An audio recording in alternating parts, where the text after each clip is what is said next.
Hmm. Yeah, yeah, oh, yeah. Okay, that all these songs are getting stuck in my head.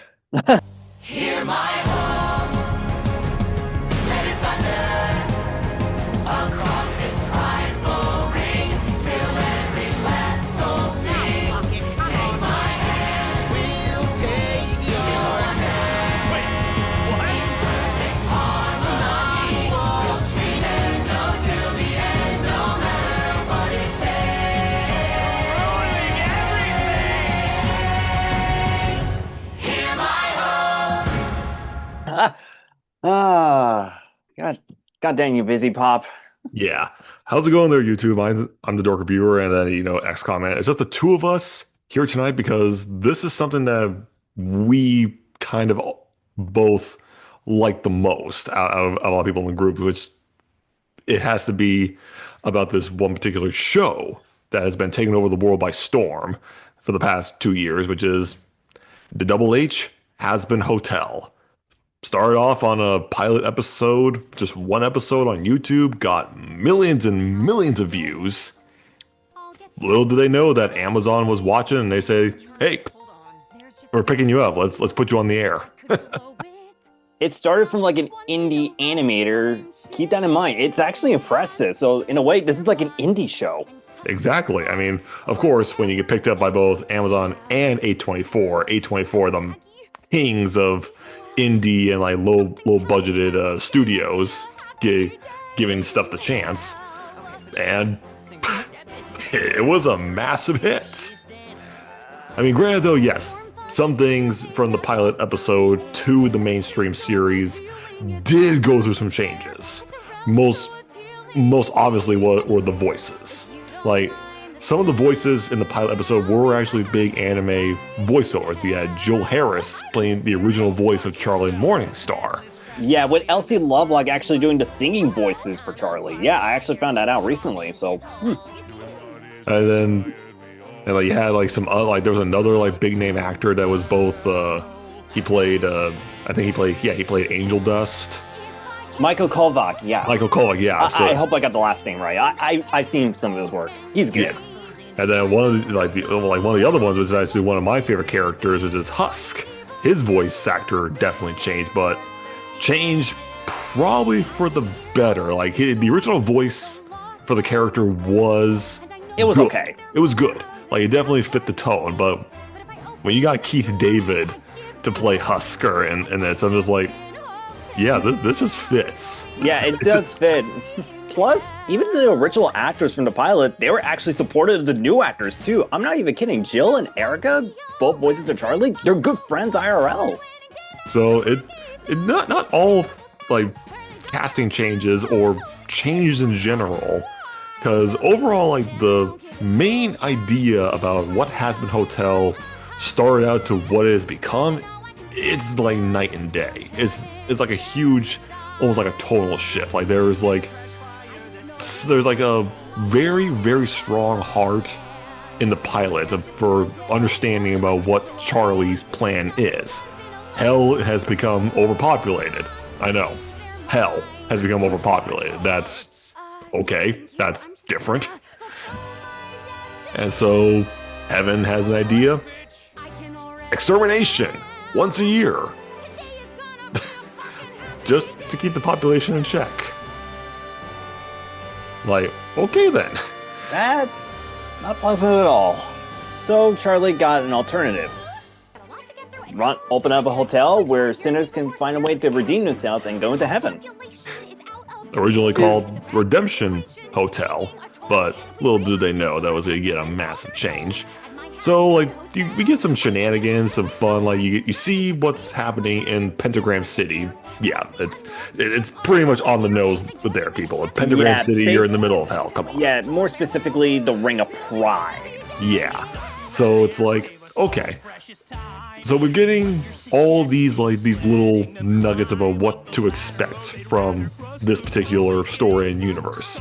Charlie is like saying like, hey, what's a good idea to kind of like end extermination, but also give us a chance to raise up sinners to like lessen the overpopulation of hell?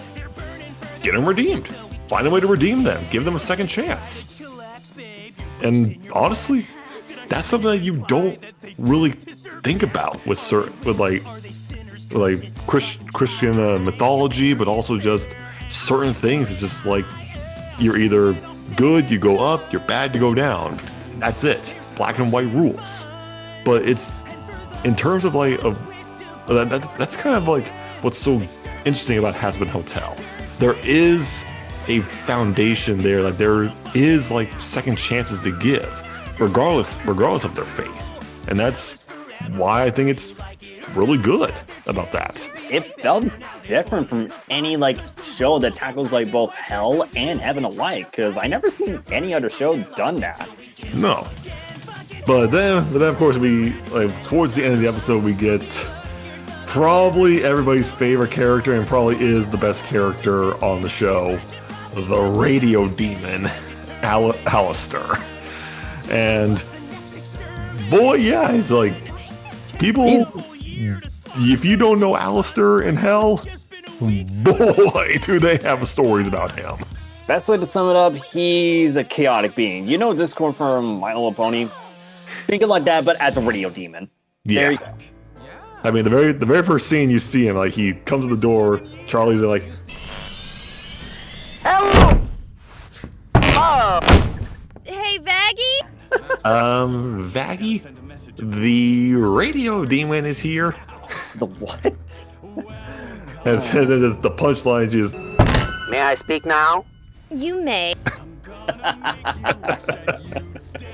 I swear, like that's the thing. Alistair's voice in the pilot didn't change when they crossed over to the mainstream series. Well, mostly the actor, but the tone doesn't change though. Yeah, like it's still like that old-timey radio type of voice, and it's like they know how to play with some of their themes. Alistair is a radio demon.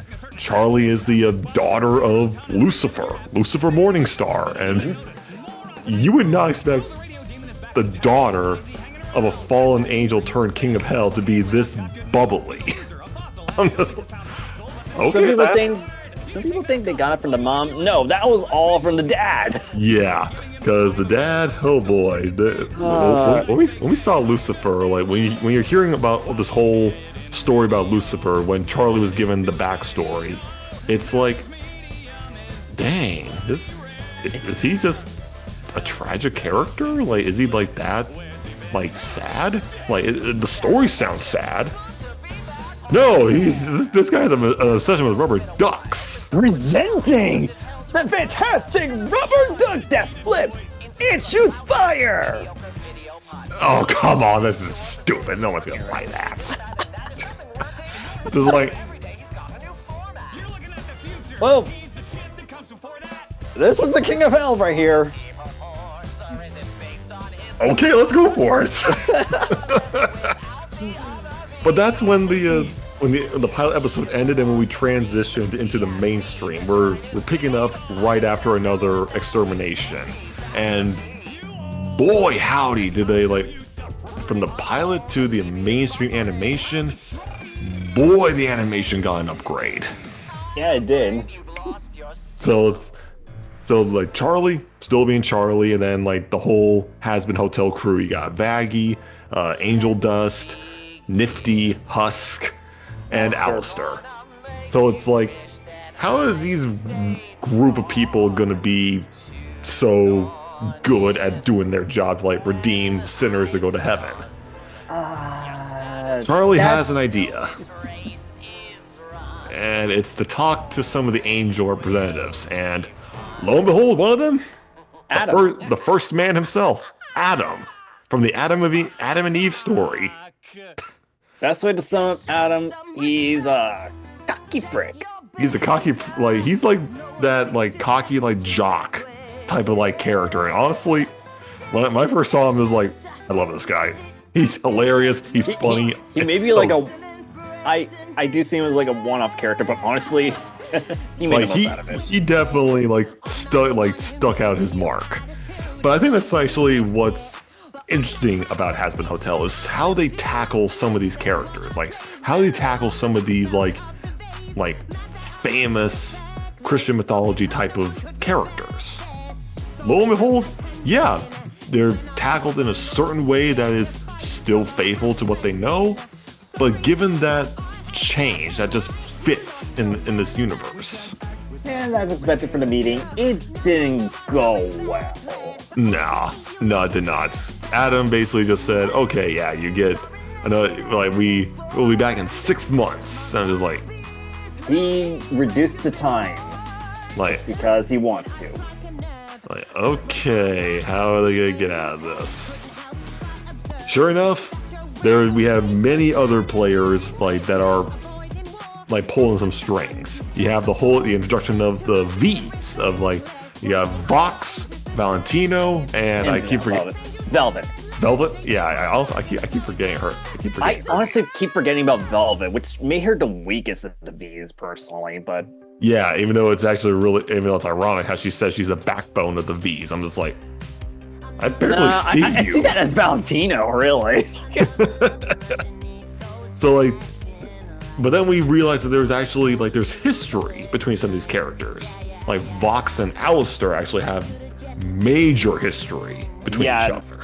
Mm-hmm. And Best way to sum it up without giving spoilers until later on, they hate each other. yeah, there is like how much of a beef? Here's the thing: Alistair was gone for 7 years doing no. Whatever, we don't know. Roy. We still don't know. Like even like season 2, we still don't really know. They're probably gonna flush that out in season 3 maybe. But yeah, he comes back and Vox is livid.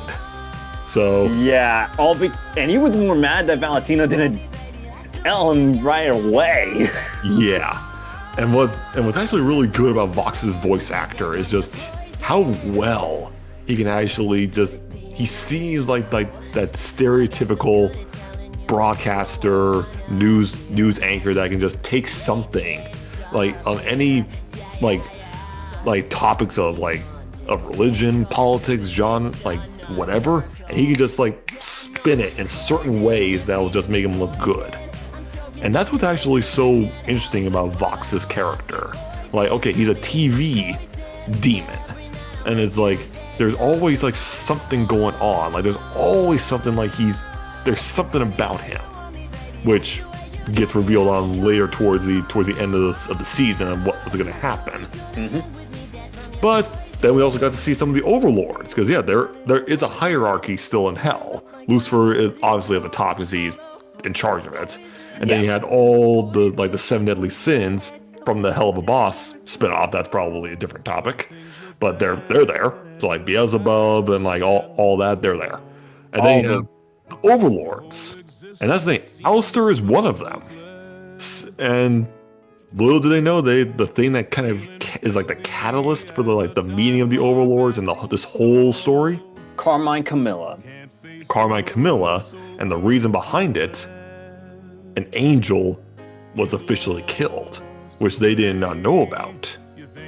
So they're all like, each side is trying to connect the dots, like what has happened and who killed this angel. But boy howdy, did they go places in certain episodes. Oh yeah, episode 4, it literally had a warning sign before everything, and I was like, wait, what's going on with Angel Dust? Because like we were teased about like Angel Dust having this thing going on with Valentino, and I was like, I wonder what's going on. Episode 4 came in, Charlie tried to get Angel back, and then yeah, it turns out Angel sold his soul to Valentino, and Valentino owns him. Yeah, and like the whole warning thing, it was brutal. It was brutal. I was like, oh, I hate Valentino, but I gotta give props to the actor and the writing. He's a pretty effective villain. He is, like, he's definitely like that antagonist that just fits his role, which is like everybody kind of fits their role. Like even like some of the new characters that we're getting introduced to the crew of the hotel. Serpentius, actually, he's hilarious. He's a dipshit at times, but I really enjoyed his character. It's Alex Brightman really fun. Alex Brightman did a good job, which, by the way, same voice actor as Adam too. No kidding, like that was really impressive many different actors can actually play different characters in this show, and even crossing over into Hell of a Boss. But then we get into like some of a little bit of the negatives that I was getting. Like, as much as I do love some of the animation as well as like some of the action that they were going for, some of the angles just just felt the same.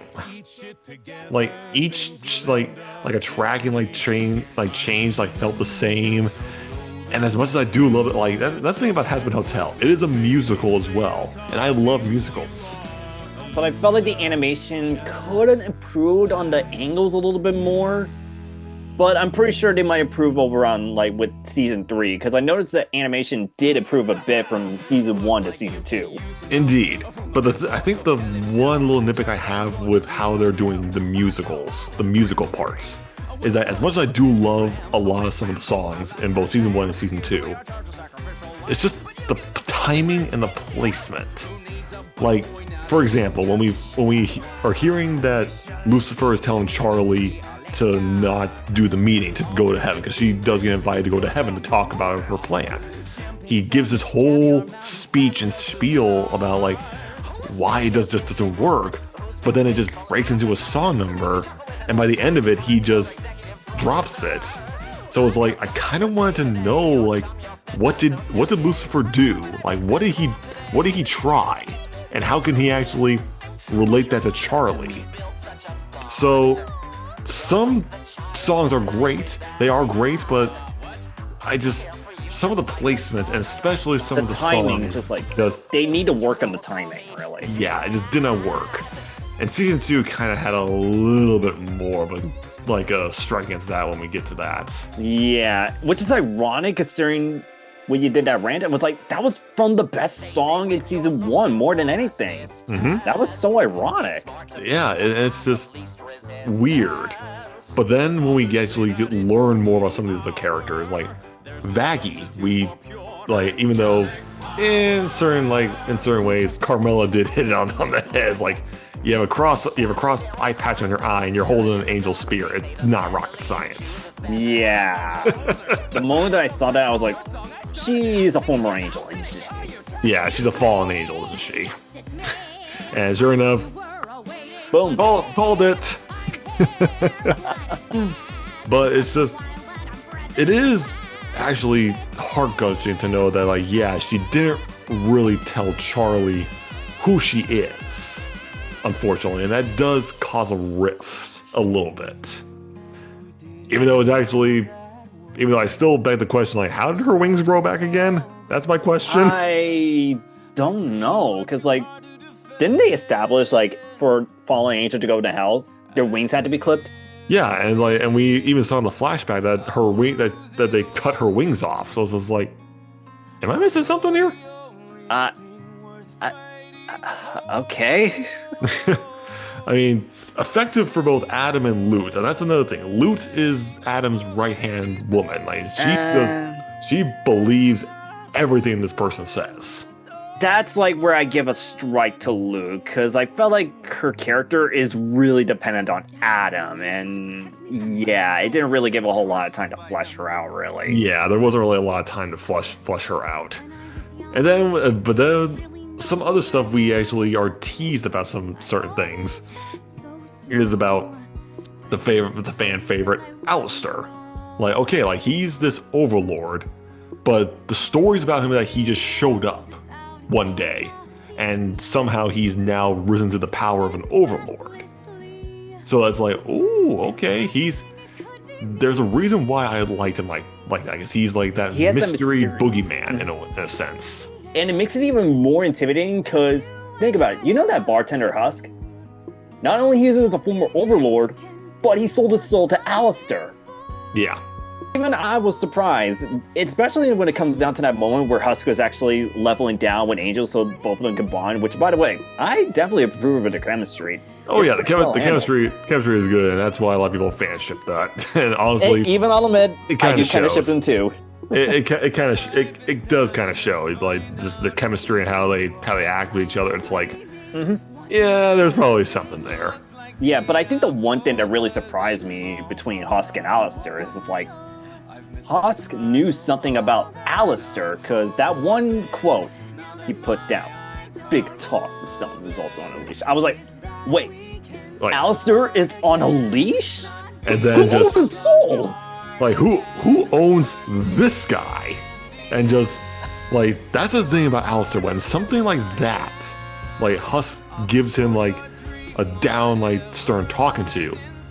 Alistair, like he's always this like neutral, calm, collected, but he snapped at Husk for that. If you ever say that again, I will tear your soul apart and broadcast your screams for every other disrespectful wretch who dares to question me. I think I peed a little. Fantastic! Good to have these talks, old chap. Just do it again time. Wow. Not that often I see a Keith David character get that scared. Yeah, and that's what's actually really good for the casting and the writing, especially. But then it's like actually when we learn more about Alistair going into the cannibal town for Charlie to get a motivation, and then we run into the another Overlord, Rosie. And people like, even though again the fan shippers are weird for this one, how they ship her and Alistair together. I'm like, okay. It's a bit. I mean, I get why, but honestly, I just seen them as colleagues, really. Yeah, they're like, come on, like, there's something else, not like that, but something other than that. We'll get to that in a bit. But just like, even some of the lyrics, like, definitely sprinkled in, like, kind of understand a little bit of Alistair's character. Like, how he's, like, saying, like, there's a certain potential in Charlie that he could guide. I'm like, he could guide.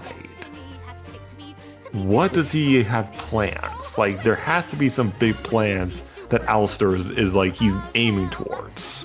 Which makes him a pretty effective anti-hero as well. Oh yeah, absolutely. But that's also like just the thing, like the chemistry between the characters. Like, some of them are good, are really good. Some of them, they're kind of forgettable, really. Yeah, just like Nifty may make this chaotic, fun character, but I'm just like, I didn't really click with her. And Cherry Bomb, while she seemed like a fun character with her chemistry with Pentis, I feel like we need to learn more about her. Yeah, and that's actually what's actually good when we get to later about something like that with her. Mm-hmm. But it's just, there's always something else, like holding it back a little bit from just becoming great. Because we, like, if you hear us talking about this show, season 1, it's almost like we're saying like this is like 9, 10 territory, and sometimes it will reach that, but just with some of the inconsistencies of the angles, and it's just being a little too safe with it. Some of the jokes don't really land as much, and there's some parts that I wish were stretched out. I still say it's like an 8 out of 10 for season 1. Yeah, it's an 8 out of 10. Like, it was only the minor things that hold it back, but everything else is pretty solid. And even the final episode really showed that, wow, despite not having everything fully resolved, it still showed a lot of growth. And even I was like, whoa, Charlie can be a badass that she needs to be. No and kidding. And same thing for Lucifer, too. Even though Lucifer did end up being fun, delivering one of the funniest lines. Like, you messed with my daughter, and now I'm here to fuck you.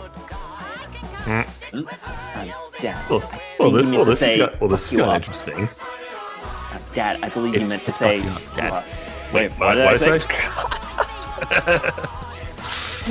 And that's actually what's probably some of the best chemistry, like, between, is definitely Lucifer and Charlie. Like, the father-daughter chemistry works great.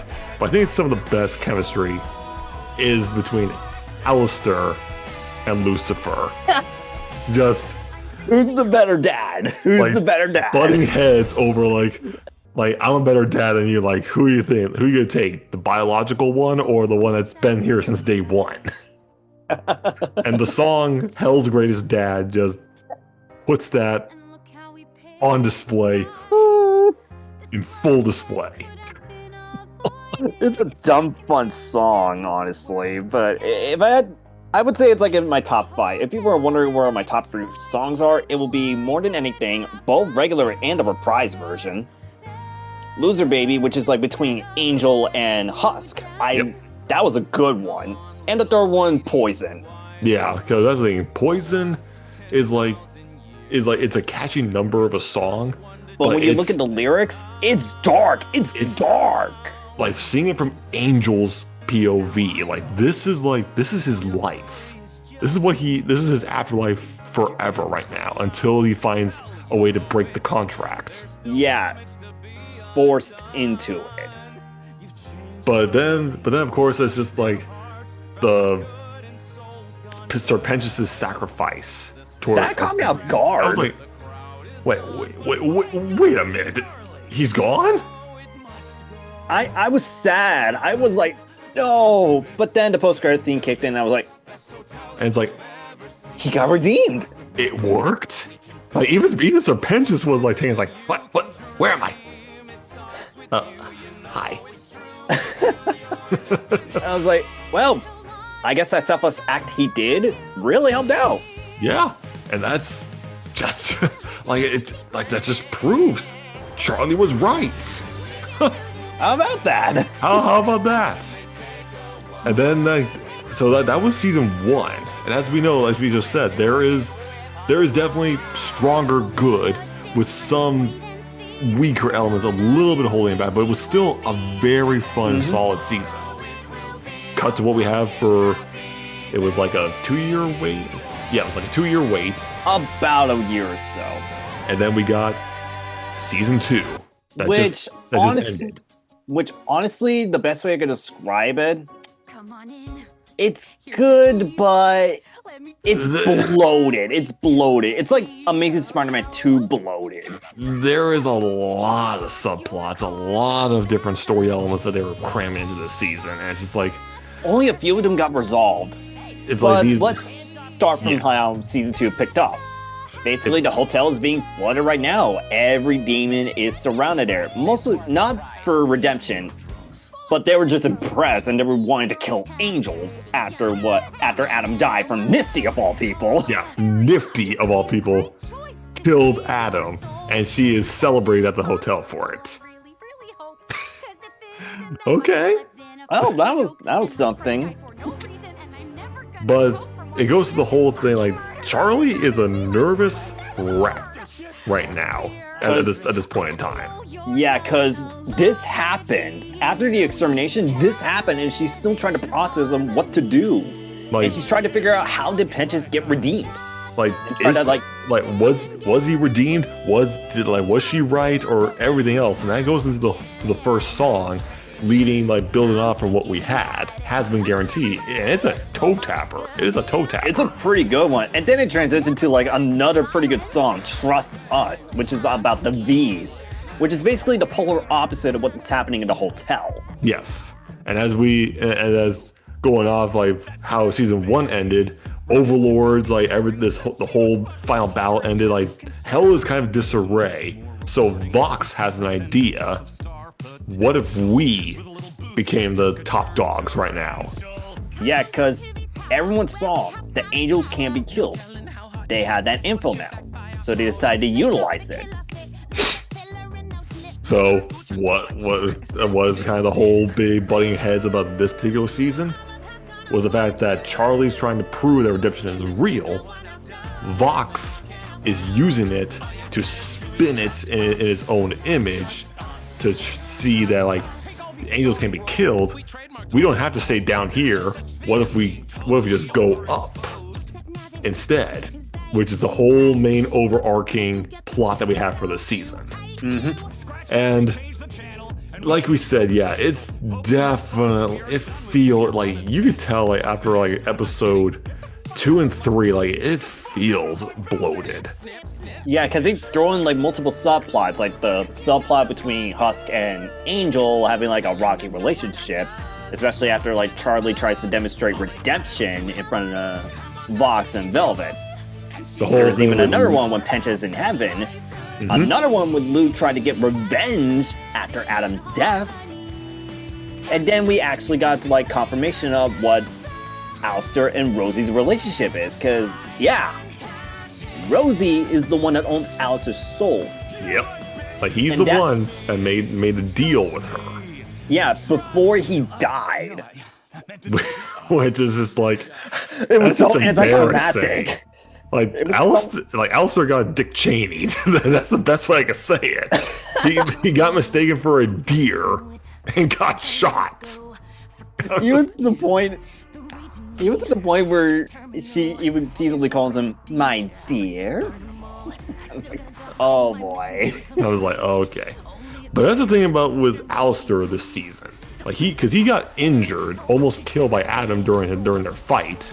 So now it's like he's not as powerful as he was, but something else is like holding him back. And that's when it was revealed that Rosie owns Alistair's soul, and she would only give him the power that they made a deal about. But who decides to take advantage of that? Because this is where like a big improvement, as we just said before, but the animation got better with season 2, was the very first fight that we saw between Alistair and the V's. It was it actually showcased each of them at their potential. Even Alistair, who was weakened at the time, was still able to keep up. I'm still impressed. Oh yeah. Then it cut to a very funny moment where Nifty runs from D Tower to pick up us. It was like, hey, Nifty. Hey, Nifty was what the shit? A lot of weird Crazy shit's happening here today. It was like, the funny thing is, I was like, I bet this ain't the first time Alistair and Nifty done this to Husk. No, because especially that's the thing, like this is it even harkens back to the very first pilot episode on YouTube. Like when he calls Husk, he's like, "What the hell are you doing? I was about to win the pot." Husk, my dear boy, I have a little something I have to give for you, which is actually right over here. You really think you could bribe me with cheap booze? You just want a wink and a smile, some cheap booze? Well, you can. I'm just like, I love this guy. I love this guy. But then, even after the fight, I was like, oh. Alistair actually admitted defeat and actually made a contract with Vox. I was like, okay, yeah, he's definitely planning something if he actually let himself be submitted. Oh, absolutely. And that's actually what's really nice about that fight. Again, this is an improvement from how I was mentioning about season 1. The angles and the scene change that they were doing with that fight is like, okay, now we're cooking. Like the way Vox like comes down from electricity in the crater and he's just in the shadows while his screen brightens up. I was like, I like it. I like it. I like it. I like it.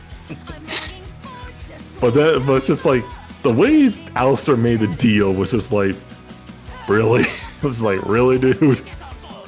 Like, I could simply be your prisoner. We'll call it that. Okay, there's something else. Just get to the fucking point. Simple. You are not to lay your hands on Charlie Morningstar. Wait. That's it? That's it? Pretty enticing, isn't it? Think of the headlines. And Vox took that opportunity because he wants to prove himself to be superior to Alistair. Like, yeah, that's the thing. Vox has a massive ego. It feels like it's a mixture of a superiority and an inferiority complex. Which actually does kind of like really branch out when you hear this, like a reprise of a song previous to the fight. Oh, don't you forget. That's a good song. And the reprise about it is like, what is really the relationship between these two? And not the way that Valentino interrupted at the end, even though that was funny. Oh, you two should just fuck already. What? Am I wrong? And can I film it? Want me to film it? I swear. I was like, are you trying to make me like Valentino this season? He's just funny this season. Like, that's the thing. Like, he's just there to crack out jokes. Like, honestly, that's just who his character is now. But honestly, I'm not complaining because the moments with him really land. Oh yeah. Oh man, just the best joke when he storms off because like doesn't Valentino is implied to be Puerto Rican or Ecuadorian. It's a little bit implied. He's Latino. We know that for sure. Yeah, and he we was know like, it. he was like, Like I can't, I can't understand when you speak that island language, Val. I'm from fucking Florida. Oh, dick. I was like, Nice shot, man. the funny thing, that is, aside from like the throw, that is pretty accurate to how the team ran. They just like mumble random crap in Spanish. Oh my god, it's just like, I could confirm it. I could confirm it. yeah, but it was just the way that he said it off screen. It's just like, I'm from fucking Florida. I was like, well, I know who wears the big pants between him and Vox.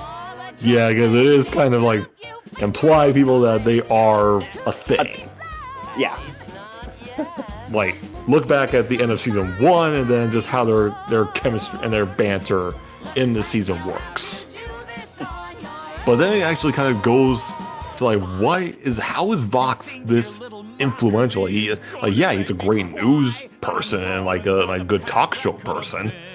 But there's something else that people might have figured out was about his left eye. Like why it kept pulsing. Like almost like a hypnotic type of thing. And you are correct.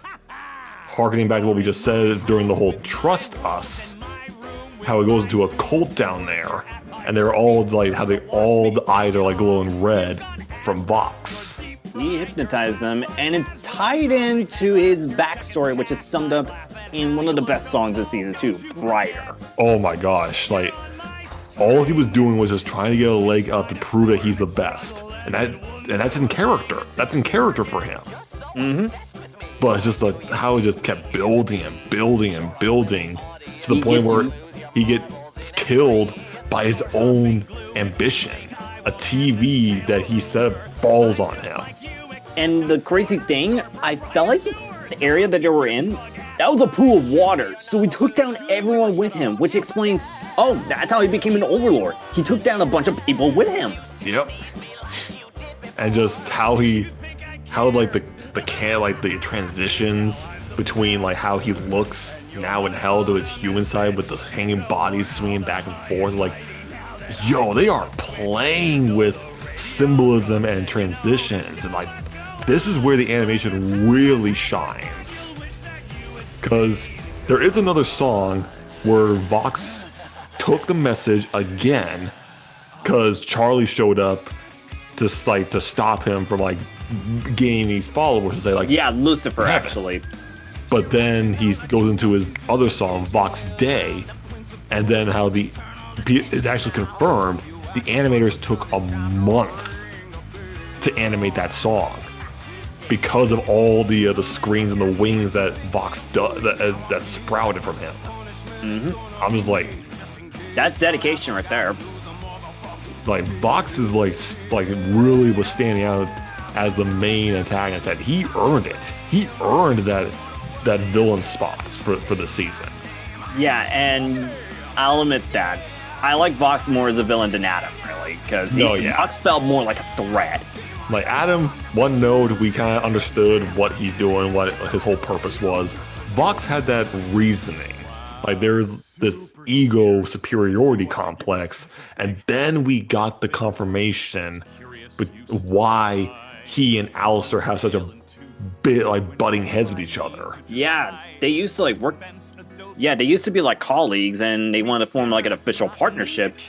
But Alistair, knowing that something isn't right with Vox, turns him down, and he's been holding that grudge for years. And it's just like, and honestly, it's just the way Alistair said it to him, which I'm just like, yeah, I can see why Vox is pissed. I can also see why Vox is pissed, but I can also understand why Alistair would turn him down. Yeah, because Alistair is always like he's by himself, like he doesn't need anybody. That's just who he is. But just to have him make a deal with him during that fight is like, what is Alistair trying to gain here? What is he trying to gain? But that isn't revealed until we got the whole little bit of a negative side of things is Lucifer's placement this season. Like, I'm gonna be real. Yeah. Lucifer didn't really do anything this season. Yeah, he got a kick-ass song, but it didn't go anywhere with it, really, because like Vox immediately took over and actually dropped the biggest truth bomb on him. Yeah, and just like, and mostly he was just there for comedic relief, and but some of the jokes just didn't work, unfortunately. Yeah, so it's like, and I know some people are going to be like complaining, like, how can you give me Lucifer crap? Charlie's been making some like bad decisions all the season. Like, she invited the bees over to the hotel. She went on for an interview. She snapped at Vaggie for like trying to talk to Lucifer to stop it. I was like, yes, I can understand Charlie did make some bad decisions, certainly, but when you really think about it, she was under pressure. She was trying to figure out how to run the hotel and trying to explain how Ventus got redeemed. And anyone under pressure can make some bad decisions. And there's one more thing that I need to point out. The area that Hazbin Hotel takes place, it's the Ring of Pride. So people are going to have a bit of pride in there. So it's not that surprising. Like, Charlie could have come up with something better? Sure. Absolutely. Is it out of character? Not really. Anyone will be like under pressure. Oh yeah, absolutely. And that kind of even drives a rift between her and Vaggie. And it's just like, you know what? No, it's relatable. It feels like this is like just something that just happens. I mean, without the whole like going behind your back to like stop a devilish cult leader with a TV for a head. That's not really normal, but the message behind it is like, even I'll get credit, like, yeah, it definitely felt a lot more realistic. Yeah. And then we kind of get a big like revelation this season. How Vox was able to know what is going on. And there's one reason why. Angel. He was hypnotized by Vox all the time when he goes to the studio because of Val's contract with him. He was a spy for Vox the entire time without him knowing. Yeah, and that one, I was surprised by that, because like, even Angel, he didn't want to do it, but he was forced to. And I was like, oh man, I felt bad for Angel this season. Oh, Angel got the short end of the stick this entire season. Just trying to prove redemption is real for Charlie and to prove to Vox, but then Vox just swooping in, revealing why he's in hell, how he's a murderer, and then coming in to say like, oh yeah, no, you were giving me the info all the time.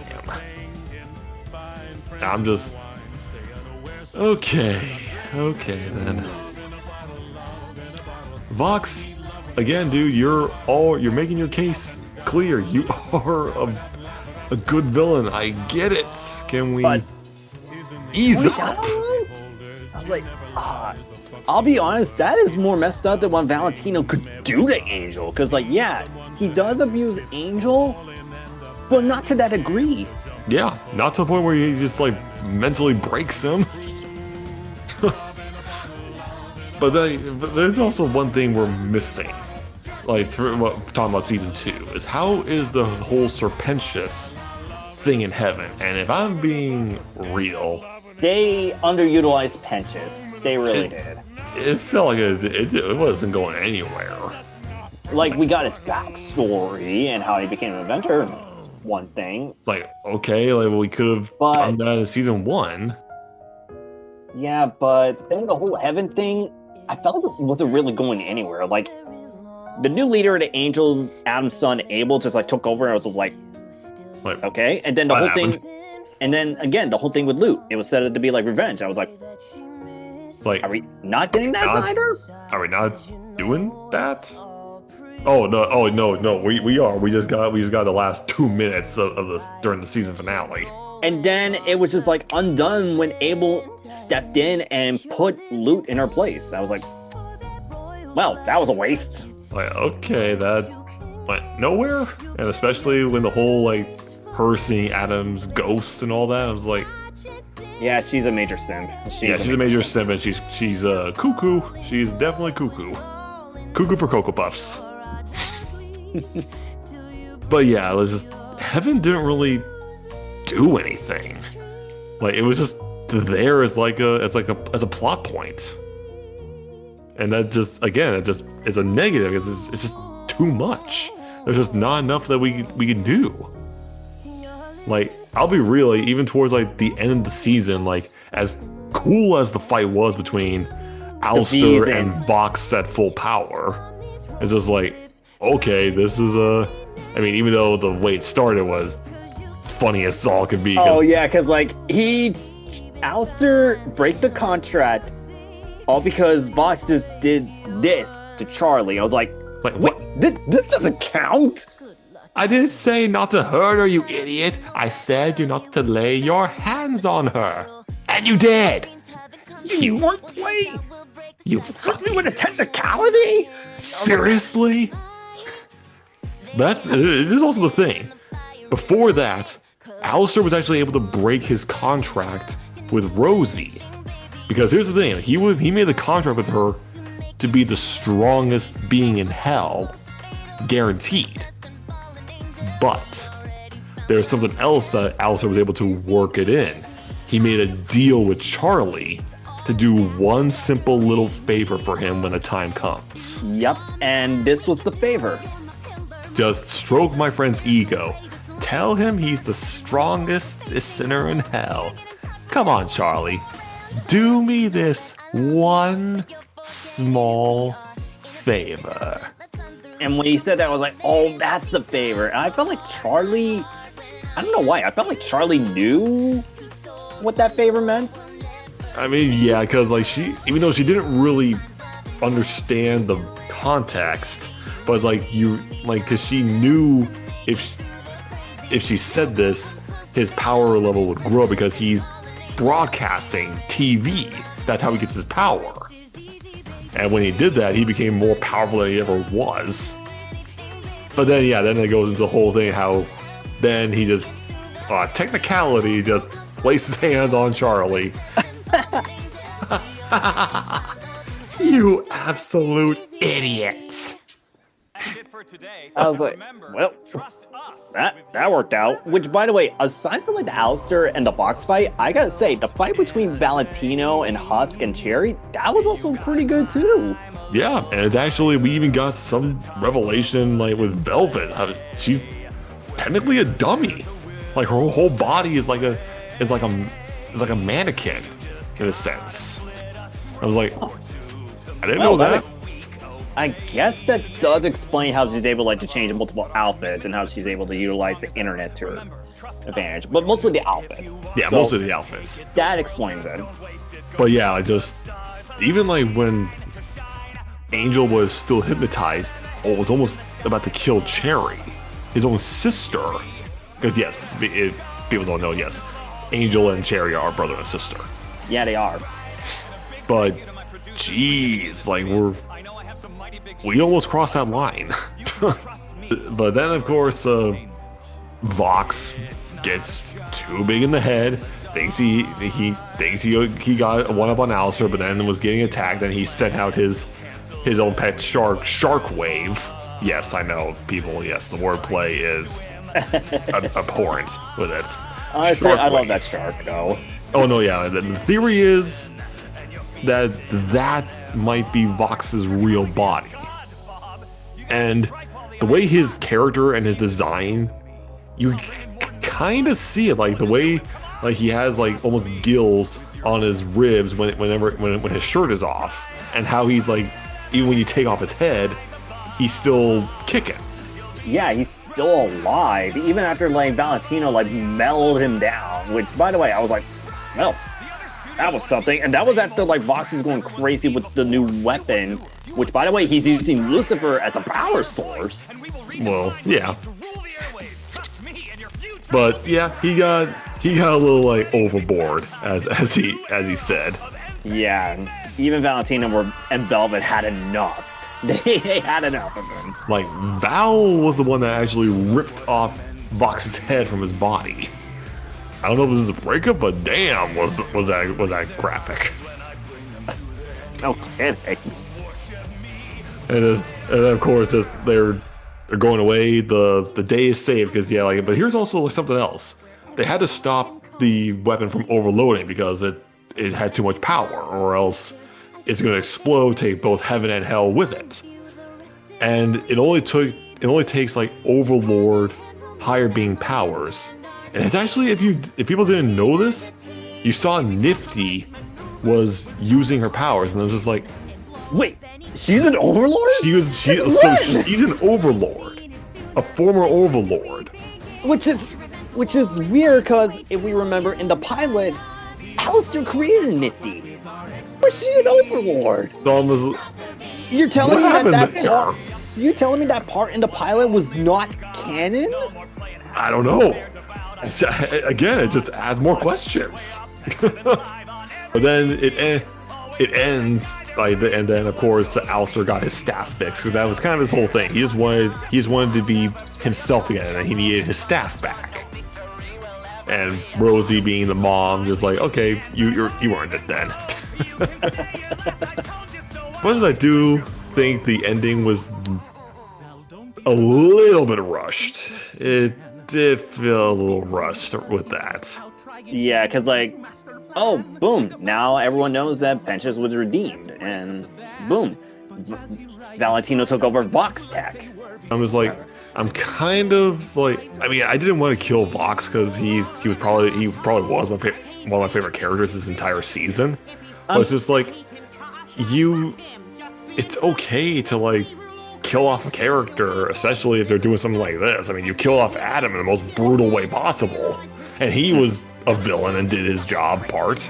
Yeah, but I have a feeling this won't be the last time we see Vox, because like his head is still active, and you said, the real body theory. So it's like there could be a possibility that Vox can come back, but not under leadership anymore since Val took control.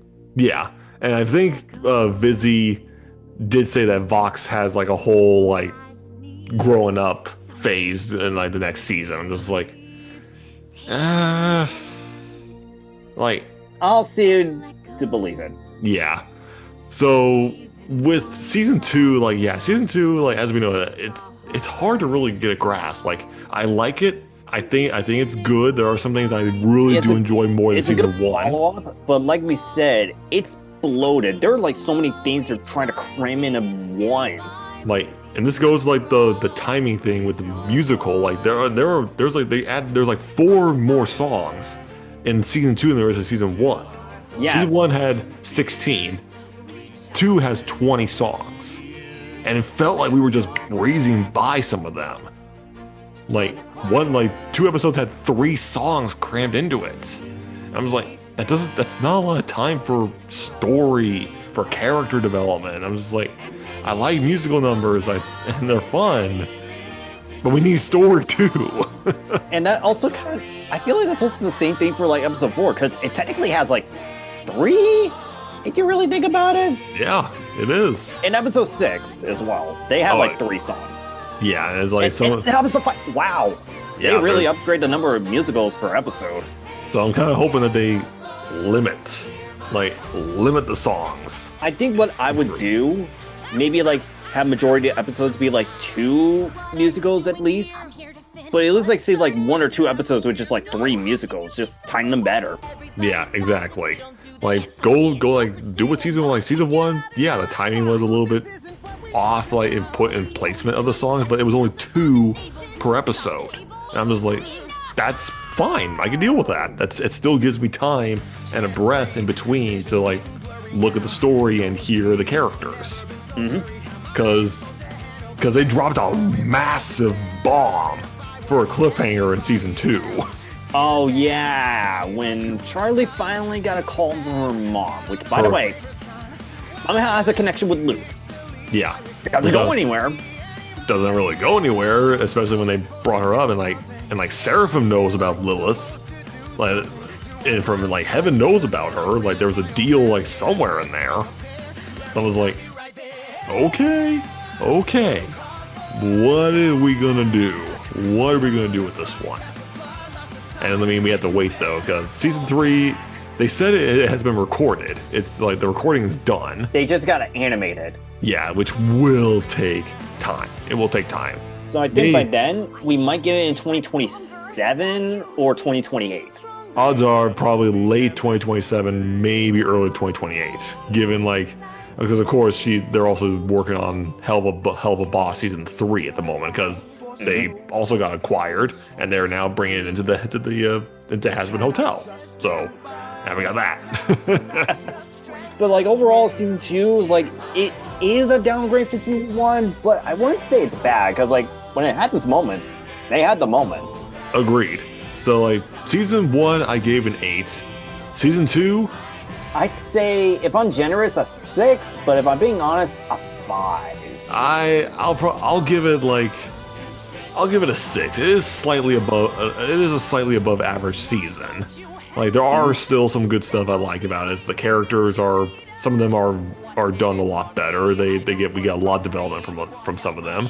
Some of the song numbers are great, but it's just the subplot count and the branching storylines throughout the season. It's just weighted down way too much. Like yeah, and from what Vizzy said for what she has plans for season 3, I was like, I hope it's not the same mistake as season 2 because there's a lot of stuff that she teased. yeah, like there's stuff from season 2 that still need to be wrapped up that I knew for the fact, like when we're getting so close to the end of the season, like this is gonna bleed into season 3, isn't it? Yeah, And sure enough, it probably will. but we'll jump up that ship when we get there.